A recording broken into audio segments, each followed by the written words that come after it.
Hello everyone, welcome to this video. This is a video about IP routing in the LAN. So we are going to be covering 4 topics in this lesson. So firstly, route on a stick, switch virtual interfaces, routing interfaces, and using a router with integrated switch ports. So it's quite a lot to cover in this lesson, and I'm really looking forward to it. So there'll be a practice test as well coming soon, which will test your understanding of the topics that are covered in this lesson. So firstly, let's look at route on a stick. So what is route on a stick all about? Well, basically, if we think about, you've got a switch, so you have switch 1, and it's connected to a router called router 1, and between the router and the switch you have a trunk configured. On the switch you've got multiple VLANs. So you've got a coffee shop, you've got several VLANs there. So you have one for staff, VLAN 10, VLAN 20 for the guests. Let's say you have VLAN 30 for the managers. Okay, we've got multiple VLANs, but the traffic that's in those different VLANs, they all need to communicate over the same trunk to get over the same router physical interface in order to be able to communicate with the internet. So how do you have that traffic from multiple VLANs being able to communicate over that same trunk, over that same physical interface on the router? The answer is we use something called sub-interfaces. We take that physical interface on our router and we make multiple logical interfaces. So the solution is sub-interfaces. So in this example here, you've got 2 VLANs, VLAN 10 and VLAN 40. You've got a router, you got that router 1, and on the router 1, you've got gigabit 0/0.10 and gigabit 0/0.20 on each side. So what they are, the .10 and .20, that means these are sub-interfaces. So that gigabit 0.0 has been divided, it's been what we've done is we've taken that physical interface, we've created those logical interfaces out of the physical interface. So you've still got a physical interface, but we've made logical interfaces from it, which are these sub-interfaces. So gigabit 0/0.10 and gigabit 0/0.20. Now the traffic can communicate, the traffic from host 1, host 2 in VLAN 10 and VLAN 40 can now pass through those sub-interfaces. Now, the question now is, how do we configure a sub-interface? Well, let's have a look at the configuration in here. So what we've got is, if I go into router 1 in this lab here, and I want to go into global configuration mode, then we go and into interface fast Ethernet 0/0, and we enter .10. So that now lets us create that logical sub-interface there. So 0/0.10, we need to do the encapsulation .1Q 10, and then IP address 192.168.10.1 So what we've done here is basically we've gone into global configuration mode. We've configured, what we've done is we've configured the sub-interface first. So interface fast Ethernet 0/0.10. Then what we've done is, don't get confused with the last slide. This was a separate lab that was different to that diagram that I showed you. So it's fast Ethernet 0/0.10 in this case. That's what the interface we want to create a sub-interface from. So we create the sub-interface, interface fast Ethernet 0/0.10. Then we need to configure .1Q encapsulation. Okay, remember there's .1Q encapsulation, this ISL encapsulation. ISL is proprietary, Cisco proprietary. Encapsulation .1Q, we specify the VLAN number, so in this case it's 10. And IP address, and you specify the IP address, in this case 192.168.10.1, and then the subnet mask. And then that's all what you need to do there. Okay, so a good practice is, just for less administrative overhead, is if we keep the sub-interface number and we keep that subinterface number matching with the VLAN number. So in this case, that's what we did. So .10 is called, the subinterface is called .10 because the VLAN is 10. So it's just a good practice to do that. So these are the steps here just highlighted. So interface, gigabit ETH. So in this case was fast Ethernet 0/0.10. But it doesn't matter, whatever the interface is, gigabit Ethernet, fast Ethernet, you specify that interface, and then you create the VLAN. You specify the physical interface, but then you do dot whatever to make that sub interface. So and then we do the encapsulation .1q, and then enter the VLAN number, then IP address, insert IP address, and insert the subnet mask. There's 3 steps there for creating that sub interface, and creating that sub interface, configuring the encapsulation, and then specifying the IP address and subnet mask. So there's some misunderstandings, or some misunderstandings when it comes to writing on sticks is important to know about. So firstly, we can confuse which parameter defines the defines the VLAN ID. We can confuse the parameter that defines the VLAN ID. Another misunderstanding is when you learn one but not both native VLAN configuration options. So remember, the native VLAN is that VLAN which untagged frames, non-tagged frames, that they can pass through the native VLAN. And so if you only learn one but not both of those options, that can lead to misunderstanding. Forgetting to statically configure trunking, that can also be a problem there, a misunderstanding. And then if you configure mismatched native VLAN ID settings on the router and the switch, that can also be a problem there. So I will cover this later, but when it comes to, I'll just mention it now, that native VLAN, when it comes to native VLAN, a problem that we don't want to have is when we mismatch the configurations between, because remember, where if you're configuring native VLAN, you're doing that on 2 sides, and you need to make sure that they match. The native VLAN needs to be the same on the router and the switch. You don't have a mismatch, that can cause problems. So native VLAN, there's 2 ways that we need to know about configuring it. So firstly is you define a router interface for the native VLAN. So you can basically configure an IP address command on the physical interface, but without an encapsulation command. So you configure the IP address on the physical interface, you don't use the encapsulation command. That's one way you can define the native VLAN. The other way is to define it using the subinterface. You configure the IP address command on a subinterface using encapsulation .1q VLAN ID native. That part is new there. Native.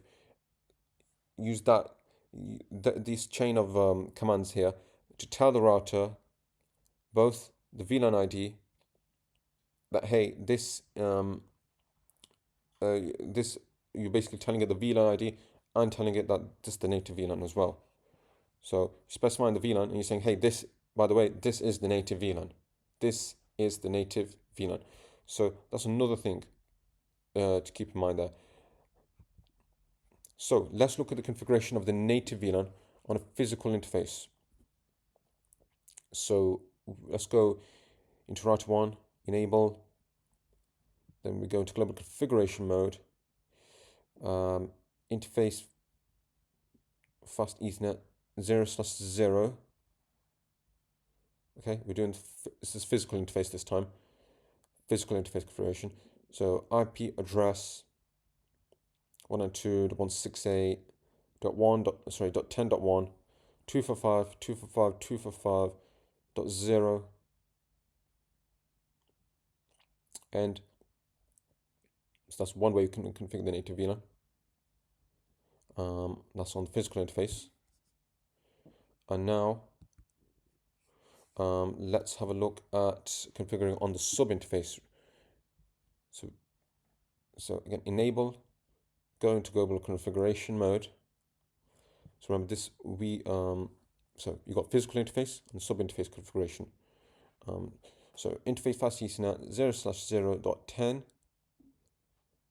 Now, so similar to that process earlier, but what we're doing here, encapsulation.q, specified VLAN, and now specified native, telling the router this is the native VLAN.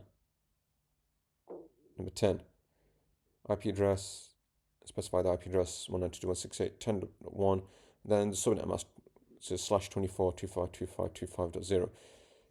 So there we have it. That's how we configure the native VLAN on the physical interface and the sub interface. So, sorry, ignore the title there. This is still about the native VLAN. So, interface fast Ethernet 0/0. So that was the physical interface way. You just specify the IP address subnet mask, and so if you can configure it like that, you can configure the native VLAN on sub interface as well, and that is just one step longer. So specify the it's the sub interface in the encapsulation.1q, specify the VLAN, and then specify native on the end of that, and then IP address 192.168.10.1, or whichever the IP address is, and subnet mask, and that's the native VLAN configured on the sub interface. So let's look at troubleshooting routing on a stick now. So, 6 things that you really need to keep in mind when it comes to troubleshooting routing on a stick. Firstly, is if you have got problems with routing on a stick, have a think about, is each non-native VLAN on the router configured with an encapsulation.1q VLAN ID command on a sub interface? So we're following that standard process there for configuring the sub interface. If not, that's a problem. So we need to ensure that we've been following that 3-step process there for configuring the sub interface. Number 2 is, when it comes to the VLANs on the neighboring switch, we need to ensure that, well, 1, they're not VTP pruned. 2, the VLAN configs, we need to make sure they are matching with the routers. So the VLAN configuration match with the routers. Are the VLANs in the allowed list? Are the VLANs are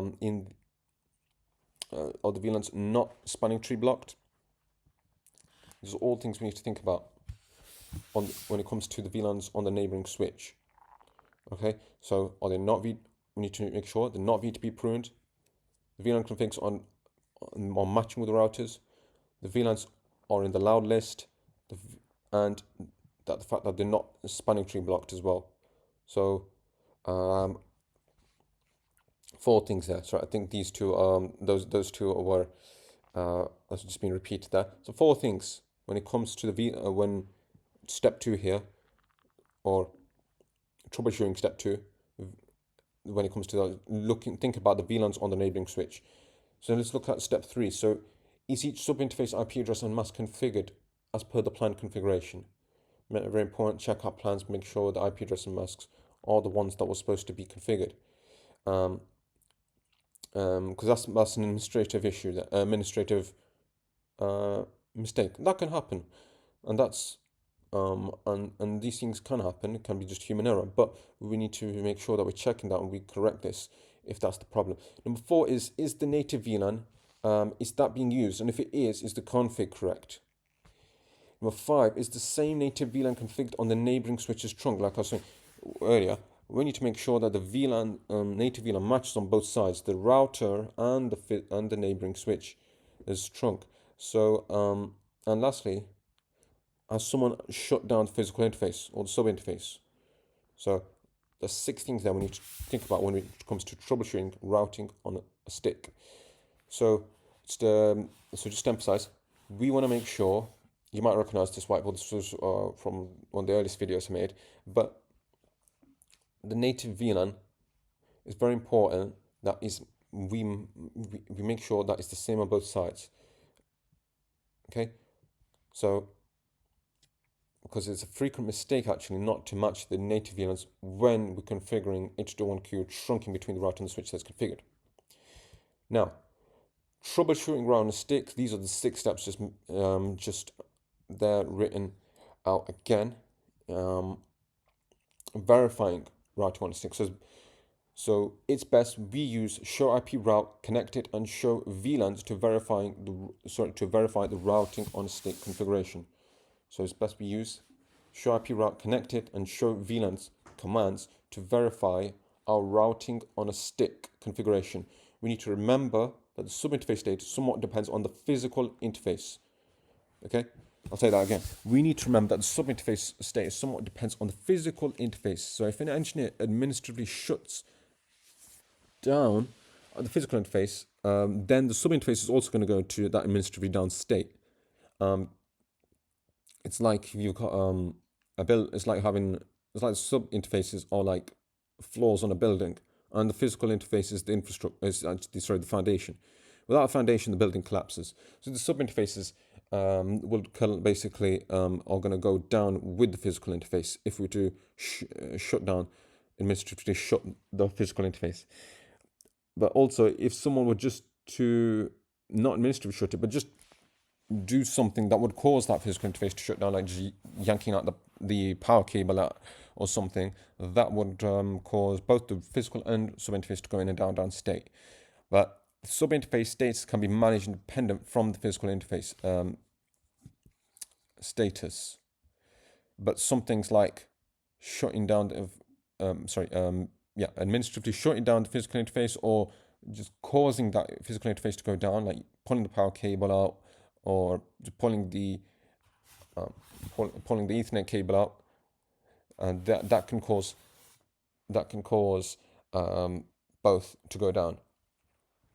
But sometimes you have the sub interface down, and the physical interface is up, so that can be more likely to be a configuration issue there. So let's get into section 2 now. So VLAN routing with layer 3 switch SVI. So we've talked about routing policy. Now we're going to talk about something called switched virtual interfaces. So SVIs, as they know for short, SVIs, they act as virtual interface for the routing function in a layer 3 switch. It's a very short, simple way of putting it. They act as a virtual interface for the routing function in layer 3 switch. So they allow cross communication between endpoints and different VLANs across different subnets in the same switch. So when you think of switched virtual interfaces, guys, SVIs, think about cross communication between endpoints and different VLANs across different subnets in the same switch. Now, unlike with physical interfaces, things with physical interface, they use fixed. Sorry, there should be another word here, but I should say SVIs. Unlike with physical interfaces, SVIs can't use the physical factors to determine if the interface should be placed in a working up state. So we can't use those physical factors to determine the status of an SVI. It's not a physical interface. It's a virtual interface. Sorry. So we use logical configuration settings instead. So we're introducing now auto-state and no auto-state. So what are these two, guys? Auto-state and non-auto-state are two config settings to set down. To set down factors for determining the interface state. Sorry, there's a word missing. That's set down factors for determining the interface state. So we're going to now look at some conditions for a switch virtual interface to be in an up state when we're using the auto state setting. So if we look at this whiteboard here, this is just talking about SVI. Sometimes you'll hear it called VLAN interface as well. Don't get confused. Switch virtual interface, VLAN interface, same thing. All right, they act as the interface between the switch's routing function and the VLAN. Okay, so just another way of explaining what an SVI is. But what are the actual conditions for an SVI to be in an up state when we're using the auto state setting? When using auto state, that's very key there, because when you use auto state, it's a little bit more than using no auto state. No auto state is there's less to it there. But when we're actually using auto state, what are the conditions for the SVI to be up? So firstly, the VLAN needs to be configured on the local switch. The switch needs to have at least one up interface using that VLAN. Okay, using the VLAN, including an up access port in the particular VLAN, a trunk port that is spanning tree, that's a spanning tree forwarding port, not VTP pruned, and not VTP pruned, and spanning tree protocol forwarding. Okay, so sorry, I think that's repeated twice there. But a trunk port that is a spanning tree forwarding port and and that port needs to be not VTP pruned. The VLAN must be configured with a no shutdown command, and the SVI must be configured with a no shutdown command as well. So those four things there, right? So the switch needs to have at least one up interface using the VLAN, an up access port in that VLAN, a trunk port that is spanning tree forwarding port, not VTP pruned. The VLAN must be configured with no shutdown. The switch virtual interface must be configured with no shutdown as well. So those are the factors that we need to think about. Now, what I was saying about auto state being disabled is there's a lot less to it. So the switch will check only where the VLAN is defined on the switch, either explicitly or learned by VLAN trunking protocol. So when it's disabled, switch checking only whether the VLAN is defined on the switch, either explicitly or learned by VLAN trunking protocol. All other checks are ignored, and if no matching VLAN exists, the switch places the SVI in the up-down state. Okay, in the up-down state. Okay, so remember, the first column when you see the up-down statuses, up, down, down, however it's written out, there's two columns: line status, and then you've got protocol status. Line status normally is layer 1. It's normally referring you can think of it as referring to the layer 1 status. It's like the layer 1 status, and then the protocol status is like the layer 2 status there. It's kind of like that. Okay, if you've got an up-down state, then it's kind of indicated there's a layer 2 issue. So it's the auto state being disabled. The switch is only checking whether the VLAN is defined on switch, either explicitly or learned by VLAN trunking protocol. And because remember, the VLAN trunk protocol's job is to basically sync the VLANs and the different databases across our switches. And yeah, all the checks are ignored, and if no matching VLAN exists, the switch will place the SVI in the up-down state.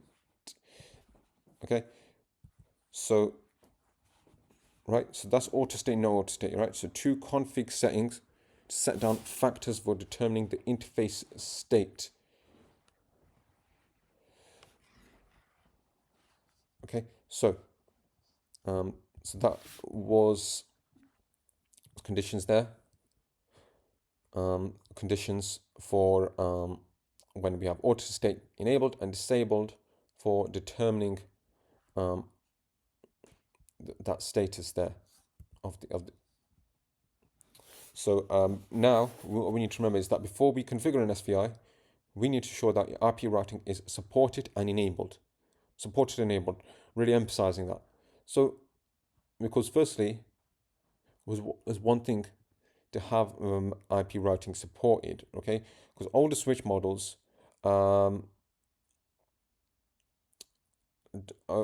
switch models, I'm really apologize there, don't support IP routing until the switch's forwarding ASIC is reprogrammed. So it needs to be a bit reprogramming of our ASIC, and then when it comes to IP routing, we also need to enable it on a layer 3 switch in order to configure a layer 3 network including IP addressing on the switch. So we issue the IP routing command on a Cisco iOS device that supports it, enabling the device to behave as a router. So support it. Firstly, we need to make sure that our switch that IP routing is supported on it. So you may need to reprogram our the ASIC if it's an older switch.